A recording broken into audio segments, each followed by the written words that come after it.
What's up, everybody? I'm so glad you have found us. This is the Thursday edition of the Slate. I hope you remember us. He is Reid T. Fowler. I'm Adam Kaufman. This is the sports edition. What that means is, of course, some days of the week you get strictly baseball, other times strictly football. In this particular case, Reid, we can do whatever the heck we want. Freedom of speech as it relates to DraftKings, DFS, and sports betting. And so, obviously, we will hit on golf with the Tour Championship going on. I know that's near and dear to your heart. NFL season, many would say, is here. The first regular season game is right around the corner. There's even news in the NBA today as well. So I think first we begin with, hi, how are you? I'm good. I like that. The pleasantries out of the way. Once the pleasantries are out of the way, then the real stuff starts, right, Kaufman? That's right. Yeah, then it turns into utter and complete madness. And we hope that people are with us, YouTube, Twitch, wherever else you find us, so that you can interact, get your questions in. We were just talking a little off air about NFL season-long drafts. Theoretically, we have a draft tonight. Other people have been drafting, have drafts coming up in the next, week. So we still have some time to get into any sort of logic direction that people need for their picks. Certainly, Reid, I have questions. But again, let's start with what is really important in the golf world. This is the final weekend, really. I mean, this is the whole shebang. This is what we care about. Yeah. It's the Tour Championship. And of course, it is underway. But before we even get into the leaderboard and, again, the DraftKings Sportsbook, just remind people, maybe the golf novices out there, what this is all about, because this is a very irregular tournament compared to what people are used to. Yeah. First and foremost, like, subscribe, comment, hit the bell button, all that good stuff. And the reason why I say that, Cobb, is because you've done stuff with Sobel. I've done stuff on the Slate earlier in the week on Get the Green, on the Sweat, talking about the Tour Championship, on how it starts on a strokes, like I think they call it the bonus stroke something. I think that's not the official, that is the unofficial official term that the PGA Tour uses, meaning that the points that you came in with, if you have the most points, you start at the top of the leaderboard before the tournament even starts. Patrick Cantley, because he won last week, he started out at 10 under. Finau was at 8 under. He's not doing so hot today. I think he's at 3 over par last time I checked. And then John Rahm, Bryson DeChambeau, so on and so forth. So you start off a little bit like, and this is a shout out to Pierce Dietrich, a little bit like pole position with NASCAR, right? Like that's a little bit how it is, right? Depending on how you on how you time, that's where you start. It's a little bit like that. So because and what that does, right, is it allows the guys to have motivation throughout the season and the playoffs to do well, play as many tournaments, because as long as you're accumulating a lot of points, and especially if you win one of these tournaments in the playoffs, Koff, your pole position is going to be much better than it is as if you were just getting in at like number 30, even number 20, the top 20 in the FedEx Cup standings. You're essentially, you got to go lights out and be above and beyond like 19 other golfers. They all have to stay the same, and you have to perform that much better than them because of where you're starting. So Patrick Cantley right now, you see him, he's at 12 under, he's at 2 under par. He's having in normal days through 15, he's only 2 under, but he's leading by 3. So him starting at 10 under is a huge advantage. And there's some other guys like John Rahm, who's 3 under. Victor Hovland shot 4 under today. That's great.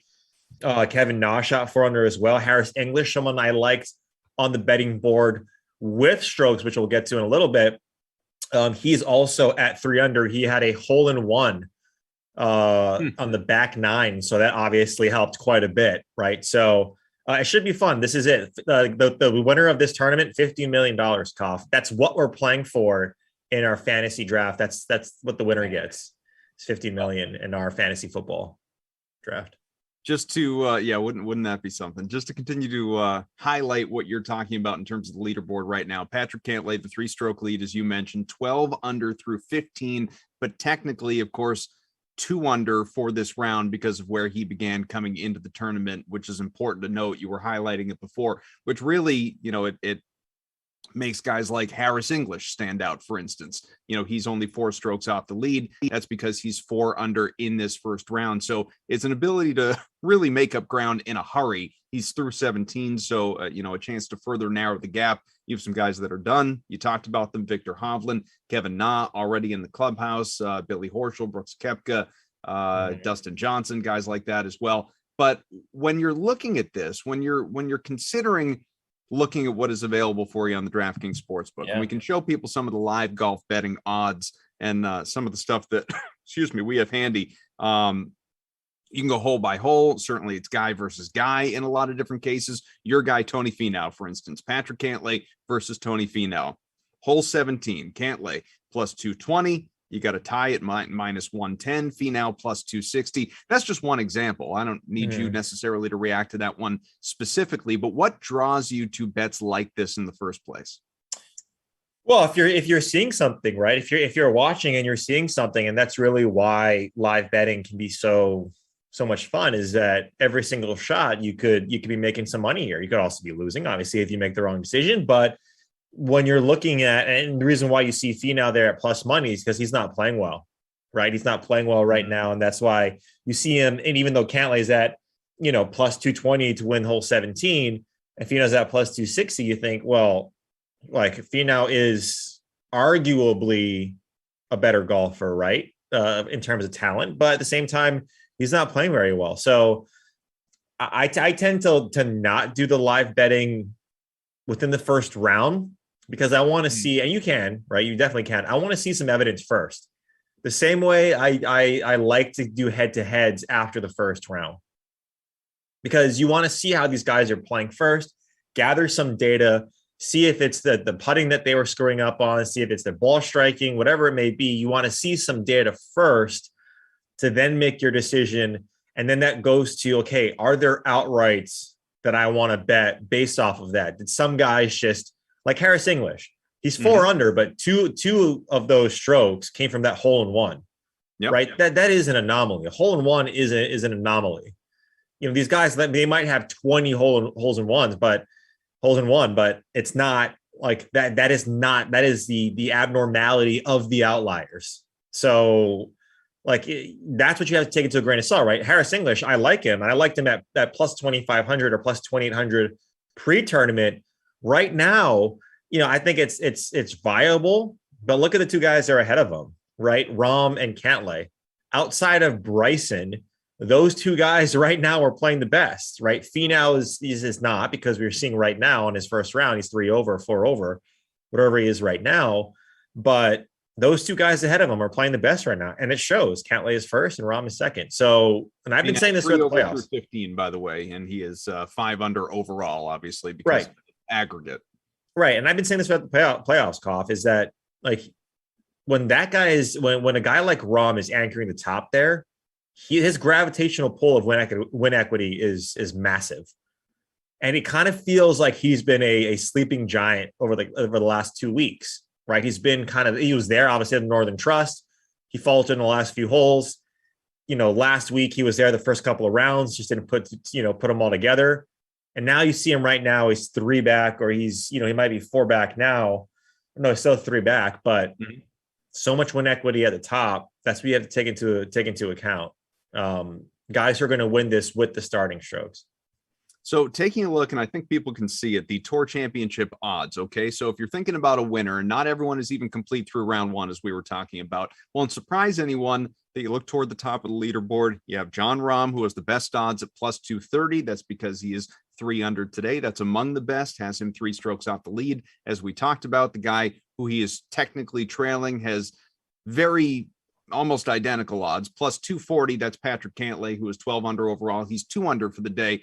What's interesting, though, is our guy, DraftKings' own Bryson DeChambeau, coming in at 3rd. He is plus 1,200. Okay, so it's a far cry from the top 2. Then you get into a very crowded group of DeChambeau and Harris English, Victor Hovland, and then climbs into the plus 2,000 range. But DeChambeau in particular, because he is not playing particularly well. Yes, he's close to the top because of how he came in. He's 6 under, but he's 1 over on the day through 16 holes. So are you drawn to a guy like him as not a long shot bet? Obviously, he's the 3rd best odds, but maybe longer than what we're used to for Bryson at plus 1,200, because you say, all right, look, he's having something of an off day. He's going to rebound. He's going to be better. And he's already in a pretty good spot. So that's, kind of an appealing number. Or do you swing the other way and say, just the way he's playing, I don't like it? I think it's less about that, because what we've seen about Bryson over the last few weeks is that he can make birdies at an unbelievable rate. Like he's gotten something like, I don't know how many birdies he's had over the past 3 weeks, past 2 weeks. It's astronomical. So we could, rise up the leaderboard fairly quickly. But what I see here, Kaufman, this is a prime example. If I look at Harris English so far today, and he's not even done yet, is he's gained 4.1 strokes with his irons. That leads the tournament right now. He's losing strokes on the greens. He's losing 1.5, so 1.5 strokes on the greens. I'd rather, because Harris English is hitting it well, and it's not an anomaly, right? It's not like he's making every single putt from 30 feet. I'd rather go to a guy like Harris English over Bryson at that same number. Now, if Bryson was at plus 2,000, then you start talking about, positive EV. Now you start talking about, okay, there's leverage to be had there because we know that he can make a ton of birdies at a moment's notice. So that's what you have to kind of weigh, right? Is if you're looking at the number, and especially in this type of tournament, and especially during the event, during the tournament, you have to look at the number to make sure that that is something that's worth taking a bet on, because right now you're seeing a ton of win equity at the top there, and you see it kind of bunched at 12, 16, 20, right? There's nothing really excites you because Victor Hovland shot 5 under today and he's at plus 1,600. Like he's going to have to do that again tomorrow. He has to do that again tomorrow. And if Patrick Cantley just shoots even par, he's still one back, right? That is a tall order. So of the guys at the top there, probably Harris English would be the person that I'd be inclined to. But if you're listening to this show, and if you listened to me earlier, you already got him at twice that number. So you might be sitting on that right now. Billy Horschel's been the best so far on day one. Oh, again, day one is not over, but he has been the best. Okay, he is 5 under now. Unfortunately, in his case, because of where he came in, that puts him at 5 under overall. He came in even, and so he's not quite middle of the pack. He's tied for 10th. We're only talking 30 people here, but when it comes to odds to win, he can make up ground in a hurry. Kind of like you were talking about with the birdies and Bryson, he can make up ground in a hurry if he keeps hitting the ball well, if he keeps doing what he did on day one on these future days. So as something of, he's a true long shot bet. He's plus 8,000. Do you consider it? No. I mean, the reason why is these guys have to shoot 4 of the best rounds in the highest stakes outside of the 4 majors. And every other player ahead of them, they have to stay essentially even, right? They can't, they can't make up ground either. For them to just get equal to Cantley where he is right now, or everyone has to move back towards them, right? That's why it's so hard for guys that are so far back to win this tournament, outright, because with the starting, it's just to make up that much ground on a guy like Patrick Cantley is someone that like you just, and Rahm the chances are very low. So, that I like Horschel maybe in like a head to head, because he's a guy that's he's probably going to be against a bigger name than him. And we, like you mentioned, Bermuda putter, these par 70s, these Florida-like courses, which Donald Ross kind of is, right? Not really, kind of is with the shot maker's course. Yeah, we've seen Billy Horschel play well. He went out first, I think, first or second. And it's essentially like first powder, right? That's that's just fresh powder, first run of the day type stuff, where he got clean looks. The greens weren't stepped on. Everything was clean. So for him, he loves it. But to go 5 under again tomorrow, that puts him at 10. If Cantley shoots, 3 under, he's at 13. He just does that and he shoots 1 over. It's and then Billy Horschel would have to shoot another 5 under to Cantley's 2 under, right? So you see what I'm saying here. Right. It's like the chances of that happening are slim to none. To that point, do you like this format? Do you like the competitive advantage? Do you like guys being rewarded for what they've done, obviously, throughout the season coming into the Tour Championship? Or would you prefer it just as a golf fan, as a bettor, as however you want to classify it? You know what? Top 30 make it, and now you guys duke it out. Well, they had that before. And what happened was a couple of things. One, how do you motivate the golfers to play in tournaments that might not be WGCs and majors in the regular season? Right? Like, you got to motivate them to play in these secondary, tertiary tournaments, or else like the Brookses, the Bryson might, but unless their sponsors aren't at that tournament, they're not going to play the John Deere. Right. Some of these guys aren't playing the Sanderson Farms and some of these other smaller tournaments because they don't have to. But you put FedEx Cup points and you say, okay, when we get to the top 125, top 70, top 30, it's going to be an accumulation of points. So that's one thing. Number two, at the very end, before they had this scoring system, you had two different winners at the Tour Championship. Other than I think Tiger, and even then when he won the Tour Championship, he wasn't the guy who won the FedEx Cup. I don't even think Tiger, when he won the FedEx Cup, he won the Tour Championship. Like, you had two different winners. It was very awkward, right? You had like the FedEx Cup winner, and then you had the Tour Championship winner. So it's like you bifurcated your product. If you're the PGA Tour, it's like you just, all this race to the FedEx Cup. Okay, well, then you also have a Tour Championship. What is this? So it was really awkward. So the response to that, I think it's viable, right? It's a viable structure now. From an outrights perspective, right? For people like us who do outrights and DFS, it's a little wonky, right? It's not that. It's kind of like there's no leverage. There's minimal amount of leverage that you can use when it comes to the starting stuff. But for the tour, it makes a lot of sense. And on top of that, too, I'm completely fine with guys like these playoff tournaments being weighted more in points, because it's the same thing. And I mentioned this earlier. It's the same as if a team in the playoffs gets hot, in the wild card, like the Packers, the Giants, right? The Suns. Like, if they get hot at the right time during the playoffs, kind of like if you had as you alluded to in the past, a FedEx Cup champion and a Tour champion, and then the NFL handed out its MVP for the season, but also a fantasy football MVP. Right. Probably not going to be the same guy. Can be, but probably not going to be. Right. It's like, I think the Shield, I think the NFL is big enough, and fantasy football is big enough where you could do that.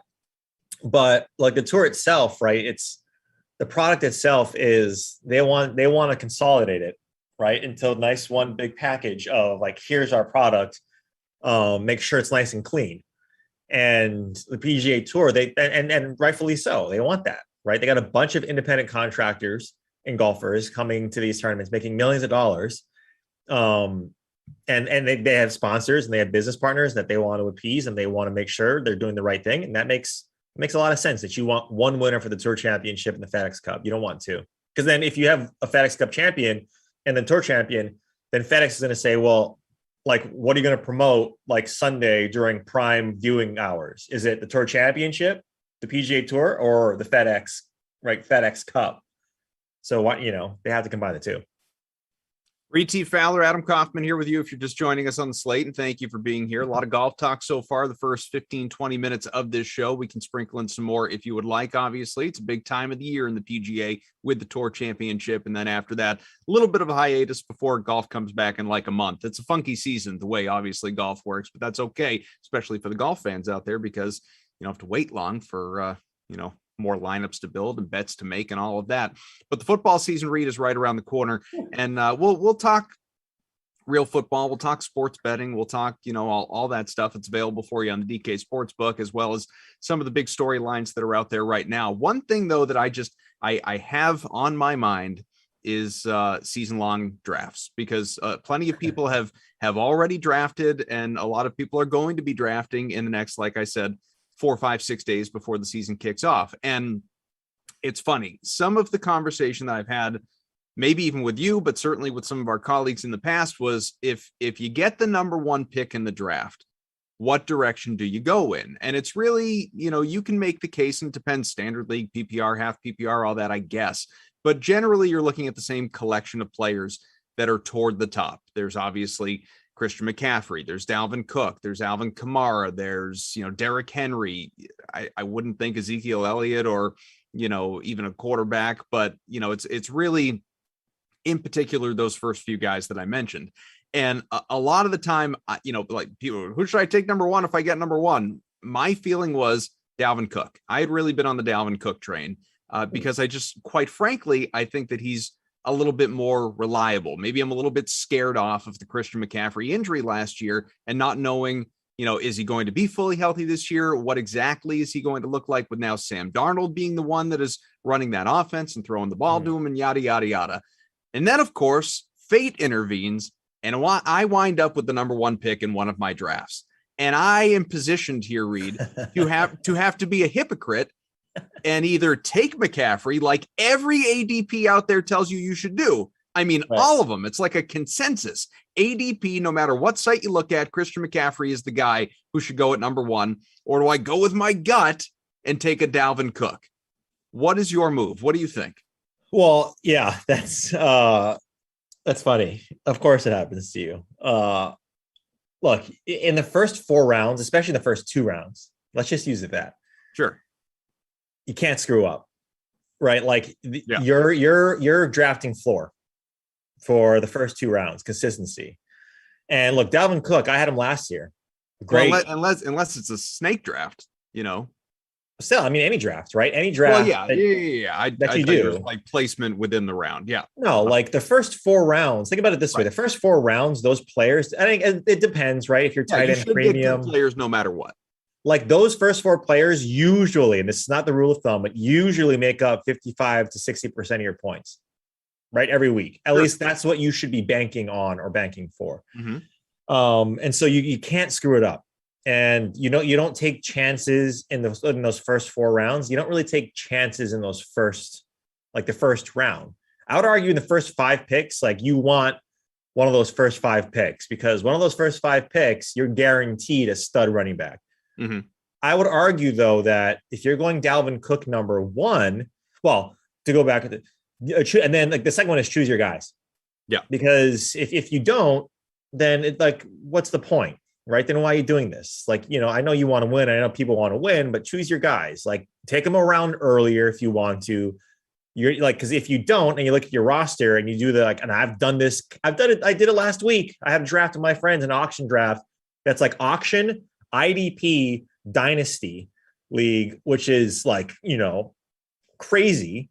And I didn't get the guys that I wanted. And I looked at my lineup and I'm like, expletive. I said, this is crazy. Like I should have done this and I should have done that, yada, yada, yada.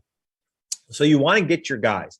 Now, what I will say about the Dalvin Cook CMC argument is that what you're potentially foregoing if you don't take Christian McCaffrey is the unbelievable amount of usage that he gets no matter who the quarterback is. Yeah. No matter what the scenario is, no matter how there's no feasible way that CMC doesn't get 98.87% of the carries of everything of the opportunities.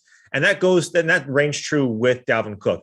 The one thing that scares me about Dalvin Cook, and I think those injuries last year with CMC were not an anomaly, but like there was just a string of bad luck, is that this guy has had injuries in his past, lower extremity injuries in his past, Dalvin Cook has, where he's missed time, like I want to say like almost every season that he's been. Like, yeah, look, he's never played a full season. In 2018, it was 11 games. In 2019 and 20, it was 14 games. So with your first pick overall, unlike Christian McCaffrey didn't play more than 2 or 3 games last year, but because he was severely hurt. Yeah. And the organization said, this is our franchise. We're not going to ruin it over a season that we're not going anywhere, with. Mm-hmm. That's the one thing about Christian McCaffrey is that you're getting that ultimate usage. Dalvin Cook, if you're taking him first overall, and he's like, I swear to God, like every time the guy got the ball in the backfield, I was holding my breath with Dalvin Cook because he has that history about him. Not to say that people are injury prone, but he has that history about him. Taking him second or third, like Kamara, like Dalvin Cook, yeah, fine. right? Like, Ezekiel Elliott, I think deserves to be like a top 5, top 6 running back, because after that, you're getting into like Austin Eckler, you're getting into Joe Mixon and some of these other guys, Aaron Jones, those top 5 picks, like you want a stud. And I don't think you can go wrong with CMC just because it's like he's going to get the most amount of usage. And outside of that, Koff, if he didn't, like, I forget what the stat was, but it was something where it was, if he didn't carry the ball, like in 2019, if he didn't carry the ball like halfway through the season, he would still be like player 8 in points. Like one carry. We were talking earlier about the draft, if the NFL had a fantasy football player of the year, Christian McCaffrey was the DraftKings fantasy football player of the year, and or fantasy football MVP, whatever you want to classify it as, got a trophy and an interview and everything. So we make that a big deal around here. So for him, you lock him into that top spot. You don't consider, I don't know. I say the names Derrick Henry and Alvin Kamara just because they're so close. They're both in that top 5. Yeah. But even I can't take them seriously at number 1. Just because Henry's not, he's not catching anything. And then Kamara, again, it comes back to some degree to the quarterback situation. Yeah. Drew Brees, extremely accurate passer, short, 80, I think his ADOT was short. What does new Jameis do? Right? Is he a Jameis? And this is the talk I was having with guys like Gary and some of the other guys on the DK Live team about, who would you rather have if someone was to trade, like if you had Kamara and someone offered you Devontae Adams, right? Both 2 players that are going in the first round. Just straight up. If you were locked in and you had good receivers, right, and you needed an RB1 and the other person had good RBs and they needed a wide receiver 1, so you need a wide receiver 1, would you give up Kamara for Adams? I would. Because you want to lock in that volume in PPR with Adams. He's going to get 15 targets like a game. So even if the touchdown regression happens, because it was at like 9% or 9.2% for Aaron Rodgers last year, which is astronomical. Even if that regresses, the guy's going to get like 10 catches a game, 9 catches a game. That's amazing for PPR.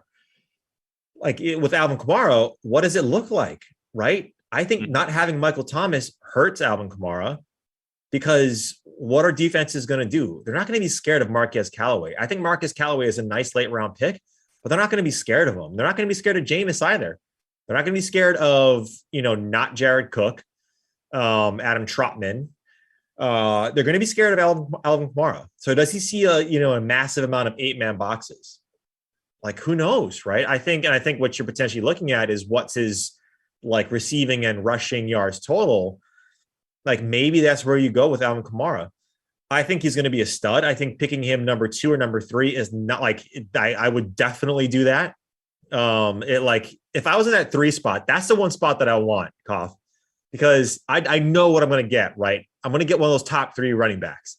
If it goes CMC Kamara, I get Cook. If it goes CMC, Cook, I get Kamara. I'm completely fine with that. But we saw what Kamara was with Taysom Hill, right? Like he was like a shell of himself. Like he was not doing anything. So it's a little scary, but he's going to be a PPR monster. And the guy who's supposed to be now like Kamara, and people are talking up that could be the RB1 overall, is Austin Eckler. Like a lot of people love Austin Eckler, and he's probably going, between 6 and 9, those picks. Have you finalized your ADP at this point? Your top 10 anyway, what that looks like?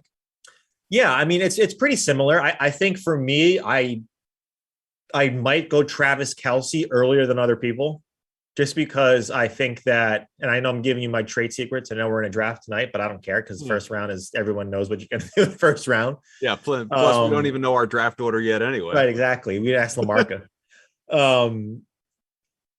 I just getting those tight ends, Koff, and I'm usually not like this. I usually wait on tight ends. Getting those guys early, like those top 4 or 5 guys, is going to be a strategy of mine throughout all my drafts, because that drop off, and you hear it. And the worst thing, and this, Koff, the worst thing is trying to go to the waiver wire and trying to figure out which tight end is going to get a touchdown, because that's what you're searching for on the waiver wire is a touchdown from a tight end. If it's not Mark Andrews. If it's not Waller, Kelsey or Kittle, right? And Noah Fant, TJ Hawkinson, sure, like those guys are going to be okay. But like, and I see, TP asks about Kyle Pitts. If it's not one of those guys, and yeah, Kyle Pitts top 5 in terms of his, upside.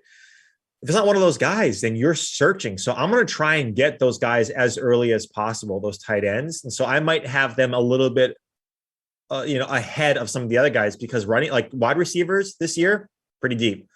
Rich Rebar, Lord Reeves on Twitter. He's a stat machine. And I'm going to condense what he was saying. I was listening to him last night. Okay. He was saying there was the most points scored last year in the NFL. It was amazing.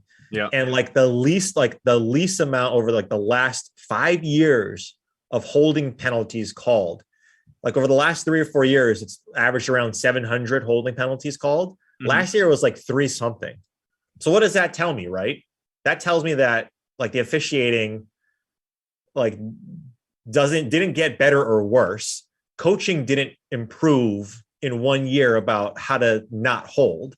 Right. It's the NFL saying this is a pass heavy league. We want you to pass. So like I want to get as many pass catchers, and there's receivers that go late. I'm fine with a couple of these receivers that I think can have a high upside. So I'm trying to get those tight ends earlier. I probably have Kelsey and Waller a little bit ahead of most people. So I'd be curious to know where your cutoff is. For instance, like there are so many different websites. This is just one that I'm looking at right now. Yep. The ADP, you get to number 14 before you get to Travis Kelce, before you get to any tight end, period. Okay. The guys in this order ahead of them: Christian McCaffrey, Dalvin Cook, Alvin Kamara, Devontae Adams, Ezekiel Elliott, Derrick Henry, Austin Eckler, Aaron Jones. So that's all running backs with the exception, obviously, of Adams. Then you have Tyreek Hill, Stephon Diggs, Saquon Barkley, DeAndre Hopkins, Calvin Ridley, and then Travis Kelce. Are you going higher than a bunch of those guys or half those guys with Kelce, or does 14, late first round in a bigger league, or even early second round in a, medium-sized league or average league, does that feel about right to you? I'd probably go Kelce over Ridley, like right around that 12 mark, like 11, 12. I'd probably have him there. So I would have him ahead of D-Hop. I would have him ahead of Calvin Ridley. Who else was it? Saquon Diggs. That's probably the one that I'm like, okay, what do we do with Saquon? Right? Because reports came out today saying that he could be ready for week 1, but boy, that offensive line is going to struggle this year. Or at least that's the thought. Daniel Jones, only 11 passing touchdowns, I believe, last year. So again, if you're a defense playing against the Giants, what are you going to stop first? It's going to be him. Now, he is a man amongst boys when it comes to physical attributes. Saquon is. But we saw what happened last time with Saquon. That worries me a little bit. I'm probably not going to be drafting Saquon. I probably won't have a lot of Saquon Barkley on my teams. And so I take a look at that. I'm like, okay, I can wait for a Mixon. I can wait for a Keenan Allen, AJ Brown, Terry McLaurin, and Najee Harris. I can wait on those guys and be comfortable with my running backs over Saquon. But if I have Kelce, I have a comparative advantage over everyone each week in that position, right? Like I'm winning that position, projected to win that position by a pretty decent margin every single week. I don't have to worry about that. I really don't have to worry about that. The other guys, right? Like if you wait, again, you can get Waller. I think Waller goes, maybe in the third, like mid-second round. You can wait, but like Kelce is just, he is tight end 1. Like he's a wide receiver. So I'd have him ahead of Calvin Ridley. I would have him ahead of D-Hop and some of those other guys that you mentioned. Our friend, first time playing Fortnite on Twitch, asked about Gus Edwards and the Ravens, where you place him in terms of ADP, obviously with the J.K. Dobbins injury. Again, that site that I was just referencing that I'm looking at has him as running back 25, puts him basically top 60 overall. Where do you put him? Yeah, right around there. You know what scares me about him though, Kauf? And I think we were doing this too with Gus Edwards and J.K. Dobbins is that J.K. Dobbins was actually right around here, maybe a little bit earlier, right? Because he was more of a pass catcher. So maybe he was, kind of coming around running back 18, 19 in that like Gaskin, Swift, Montgomery range, maybe right around there. But he was being overdrafted, and we had Lamar Jackson, we had Gus Edwards, right? What is this offense going to look like? And now it's like now Dobbins is out, and Gus Edwards is like essentially going where Dobbins was going. Mm-hmm. So I have him around that same ADP, around that RB2. But I worry because at cost, right? That's what you guys have to know, like think about. Is at cost right now is ADP is too high for me. Like I like that is too high, and it's again when you're looking at fantasy football too. It's player evaluation, right? It's like the scheme, the situation, and it's the cost of the guys around him when you're drafting. That's what you have to factor in. Is that if you take Gus Edwards, who are you foregoing in that round? I think, if I'm looking at, my rankings, you have, Brandon Ayuk, Kyle Pitts is there. Lamar Jackson is there. OBJ, Jerry Jeudy, Russ Wilson, Dak Prescott. So you're missing on some of those mid-tier quarterbacks that if you don't get those guys, and depending on how your draft goes, you might be stuck with like a Kirk Cousins later on. Right. So, which is not bad. It's not terrible. If you get Kirk Cousins later on, you're probably going to want to follow it up with a Trey Lance or a Justin Fields type deal. But I'm just I'm especially in PPR. In standard, I mean, obviously Gus Edwards is a beast, and even in half PPR, I would be okay with that. But I think at cost right now, there's other guys around him that I would want, as opposed to a guy like Gus Edwards, who's not going to catch any passes at all. Emerson Latzia, perhaps you've heard of him. He wants to know, he chimes in on Twitter. He says, James Robinson or Damian Harris, and only cares what you have to say, probably because he knows that I will advocate for Damian Harris all day. But in reality, when it comes to ADP, Robinson's in that tier above, isn't he? The thing about, I think Damian Harris is like, I think he comes with a lot of Bill Belichick and Patriots baggage. And that is how in the world do we approach this team from a fantasy standpoint? Right. Ramondre's, he's getting a lot of love, rightfully so. Yeah. JJ Taylor, like these like talented players on the Patriots. But I think Damian Harris is going to have a huge season. And 1,000 yards plus. Oh yeah. I mean, if you look at his stats, I know Ed Lowe has talked about, Julian's talked about this. Like you look at his per run stats when he's gotten 15 or more carries in a game, it's like average 80 to 90 yards, which is great. Especially this day and age in RBBC, that's fantastic. The thing with James Robinson, though, Emerson, is that what you're getting with him. Don't presume he's out there actually listening. He just asks a question, then moves on and gets distracted with something else. The thing about James Robinson is what is Urban Meyer? Like that's the meta question, right? Koff is like, What is Urban Meyer? And look, whether you guys want to believe it or not, COVID is going to affect this season again. It is. Yeah. And there's going to be unvaccinated and vaccinated players. There's protocols, which we can get to in a little bit about that stuff. And the Jaguars are a team that is the least amount of vaccinated players. So what you have to bake in now too is that. On the other hand, you have Tampa Bay, who has 100%, according to Bruce Arians, vaccinated players. Now, whether you believe it in or not, right? And I'll leave my opinions, for another day. Sure. Which is, I believe in it. But if you believe it or not, it gives you a comparative advantage to be vaccinated, right? Because if your players are, and like an outbreak happens, or another team gets it, or whatever the case may be, if you're vaccinated, you have a less amount of time to be in the protocol. It's simple arithmetic. So it gives you a comparative advantage as a team. And if you want to win as a player, as a team, it makes sense.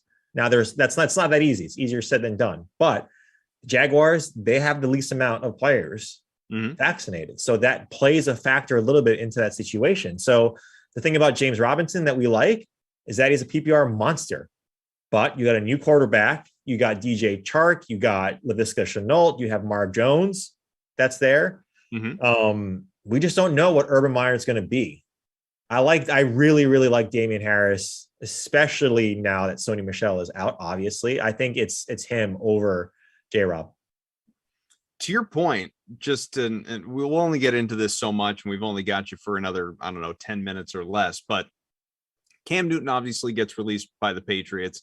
Maybe the fact that he's unvaccinated had something to do with it. Maybe it didn't. Bill Belichick would never obviously publicly acknowledge that, and kind of seemed to swing the other way when talking about it this week, and saying that, well, he gave out, quite frankly, whether intended or not, misinformation with regard to what the vaccination rate and positives are in the NFL for players who, have been vaccinated versus those who haven't. But there are still many, maybe too many, that have decided to go in the other direction. Carson Wentz, Pro Football Talk, giving an interview earlier today. I don't know if you saw this comment. He is not vaccinated and said that after a 5-day close contact absence, remains obviously at risk to miss one or more games during the regular season, but still not enough to change his mind right now.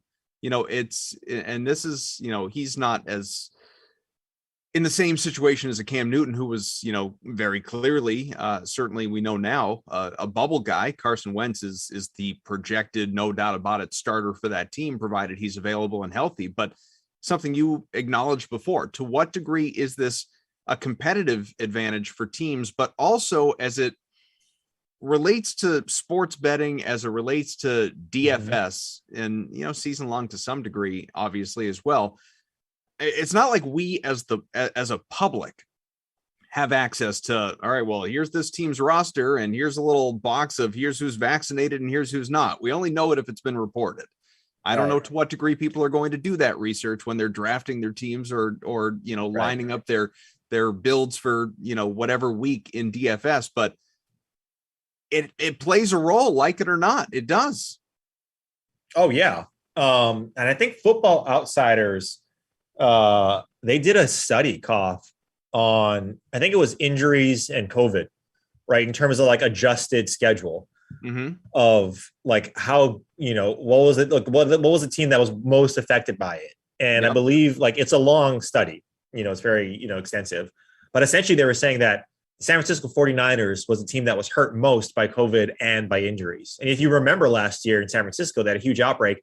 They couldn't play at home for like the last 3 weeks. I think they were sharing the stadium with Arizona, like the Cardinals stadium, for like the last 3 weeks or 4 weeks of their schedule. So it's going to play a part in all of this, right? And like it's another way for us to, and by us, like in the industry, to say, okay, well, how does this factor into the lines? How does it factor into how you strategize, right? Do you want to get a number early or late? Like if you have a lean somewhere on a team, like if you think, and this is just an example, if you think the 49ers are not a touchdown favorite, which they clearly are, but if you think that's the case, and that was like, let's say it was Jacksonville instead, right? Like Jacksonville in the middle of the season is like a 7.5 or an 8-point dog to 49ers. And we know the vaccination rates potentially in Jacksonville like are low. If they come out and they say, well, Trevor Lawrence now is in the protocol, that number is going to go to 10, right? Like quickly, or like 9.5. It's quickly going to go there. Same thing in the NBA, right? If we see like one of these star players is out because of this or in the protocol, that line's going to move. So if you have a strong lean on a team like a San Francisco against Detroit, get it in early. Now it could also go the other way, right? Where you get that you lock in that number early and it works to your disadvantage. And so there's no real rhyme or reason to it. It's just a matter of being able to adjust and sticking to your lane of, okay, am I an early bettor? Do I want to see those numbers when they first come out and I have leverage early in the season, or early in the week, which is what I usually do, is I set the lines first based off of what I think they should be. And then I see them and I would see if there's a huge discrepancy of what I'm seeing to what the actual lines are. It's going to, like, you're gonna have to refine your process, but you have to be adaptable to the situation because, like, again, we have no idea how this is going to play out. We do know, though, that vaccinated teams are going to have a competitive advantage over unvaccinated teams just because simple math and science. As we wait for it, to continue to play itself out and hope that we don't miss games along the way, like last year's interrupted games at points in time. Right. In the interest of time, because we got about 5 minutes before we sign off here, pardon me, a little bit of NBA, and it's not necessarily significant in the here and now. It's not like a Russell Westbrook trade to the Lakers or something like that, but the Nets have signed Paul Millsap, and our favorites to land Lamarcus Aldridge if in fact he decides to come out of a very brief retirement. Just a fascinating stat that I saw tweeted out a little while ago. So sets up the we already know, so much is talked about with regard to, the old Los Angeles Lakers, having, half their rosters on the wrong side of like 32, something like. Even Rajon Rondo joining that team after the buyout comes in at like the 5th oldest guy on the team, just to speak to, how ancient, how decrepit, how geriatric these Los Angeles Lakers are. The Nets and Lakers, Reid, will have, if they sign Aldridge, Brooklyn, 11 All-Stars, or guys who were All-Stars in 2015. Okay, 6 years ago. Guys who were All-Stars 6 years ago. Of course, Kevin Durant, LeBron James, James Harden, Anthony Davis, Kyrie Irving, Russell Westbrook, the aforementioned Carmelo Anthony, who is a Laker now, Blake Griffin, Lamarcus Aldridge, Marc Gasol, who I had completely forgotten about, and Paul Millsap. So it's quite a group, but we can tease, we can make fun, we can laugh. These are the two teams by a wide margin that are the favorites to win the championship this year in the DK Sportsbook and elsewhere as well. The Nets at plus 220, the Lakers plus 380. Then you have a pretty good drop off to the Bucks at plus 900, who of course are the defending champs. So what do you think? I mean, turning back the clock, man, like that can take you places. No kidding, man. Lamarcus Aldridge, though, like 50% field goal percentage for his career. Guy's like a 28-2 guy. I mean, like he's not like he's been like the second or third best player on his team, earlier in his career. Like he goes to that team, you're just like, I mean, these guys are going to be 9-10 deep when usually a team, especially in the playoffs, are like 7 to 8, and it's a game of attrition, right? Yeah, like, I mean, let's not presume all these old fogies are going to stay healthy, but right. But like you can take turns, right? You can like rest LeBron and rest these guys in the season, and then you have a 1B team that's essentially is going to get you through those dog days of summer where you have to rest some of your guys. So yeah, absolutely. The Milwaukee Bucks, like especially, both these teams, quite frankly, because they both have clear-cut 3-headed monsters, right? You got and like no disrespect to Melo and what he once was and what he can be off the bench and was, for Portland, but it's Westbrook, it's LeBron, it's AD, it's Durant, it's Harden, it's Irving. I mean, you could get downright like over the top strategic with your load management. Like you could, all right, we're going to have, barring injuries, obviously, let's just live in a fantasy land and presume, complete health. You could have like, all right, well, today LeBron and AD are playing. LeBron, you're off next game, but Russ is in there. And then the next game, well, AD, it's your turn. And like you could do it on the other side with Brooklyn. Just, we got two guys, we got two studs every single night. And one guy's always getting rest and everybody's missing a third of the game so that we're fresh come the playoffs. Yeah, and look at the divisions too. In the Atlantic Division, you get Celtics, which I know near and dear to your heart. Jalen looks like an absolute stud. Yeah, by the way, guy's lifting weights, man. He's getting yoked. Well, that's Tatum. Tatum's getting. Oh yeah, Tatum.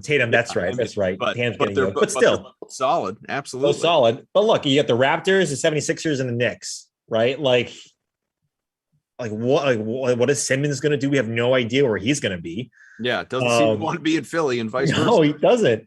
and like the Clippers, Warriors, Suns, and Kings, for the Lakers. So even within the divisions, like it's pretty, like you got a pretty good stranglehold in those divisions as well. If you're either of those teams, and you're right, Kauf, like if you have one of those guys anchoring your units, and you have like your Trevor Arizas of the world playing with, an AD, like the sky is the limit, right? These guys are doing kind of what we see with the Rams. Is like, screw draft picks, screw prospects of like longevity. Let's win right now. Let's do that. Let's make our money. Let's win this. And, we'll figure out next year. Yeah. So more power to them, because right now they easily look like the front runners to be the best in the NBA.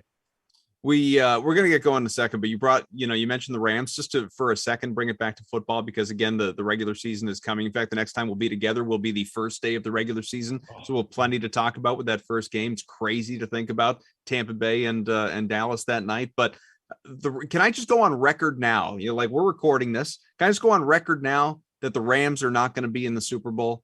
That's like all this, and I'm not saying they're going to be bad. I'm not saying they're not going to have a deep playoff run. I just want to go on the record right now and say this is not a team, despite all of its offseason efforts and bringing in Matthew Stafford to be the savior after dealing away Jared Goff, and Sony Michel comes in and maybe can correct that backfield situation. I do not believe the Rams are going to be in the Super Bowl. Do you? I do. And maybe it's less. Let's take that back. I do, because I like their plus 1400 on the DK Sportsbook right now to win. So I'm not saying they're a bad bet. Right. So that's why I wanted to bring it back a little bit. I think it's a good bet. I think where this is coming from with how you feel is that depth is a big issue for the Rams. Mm-hmm. They just don't have any right now. What I will say though, Kauf, top 15, top 12, like top 15 pass offense, I believe, top 12 rush defense last year. And they're rushing, Darrell Henderson, Cam Akers, Malcolm Brown. It wasn't like a powerhouse, but 22nd in points per game with Jared Goff. That improves definitely. And it's top 5 defense. If things stay the same, and that's a strong division in the NFC West, if things stay the same, I think they have a pretty good chance. It runs through Tampa Bay right now, but I think they have a really good shot. And it's more so I like their number as opposed to what you're saying. But I can understand why you're saying that. All right, well, that's going to do it for us for today, because there is another sim coming your way, and we see some of you in the chat here. Susan, we miss you as well. Thank you very much. Obviously, our great crew here, Amon, our producer, and of course, undercover boss Tom T. Pike is our technical director, guiding us through this thing. It has been a great pleasure. The sims remaining over the course of this day today, remember, they are each available singularly on the DraftKings YouTube page. It's a change from our Dream Stream days. Make sure you check it out. You got Cowboys Chiefs coming up in a matter of moments, less than 2 minutes away. Steelers Giants in a couple hours. Colts Saints in the once known as Madden After Dark, 10 o'clock Eastern. Reid, it's so good to catch up with you again. I look forward to figuring out when the heck our draft is and talking to you some more. I'm excited for you to get the first pick overall tonight and have to capitulate. Take the whole 45 seconds. I will take the whole 20 minutes to make that call. He's Reid T. Fowler. I'm Adam Kaufman. We'll catch you next time. The slate comes your way Monday through Friday, and the sweat does as well. That's in the mornings. Catch us in the afternoon.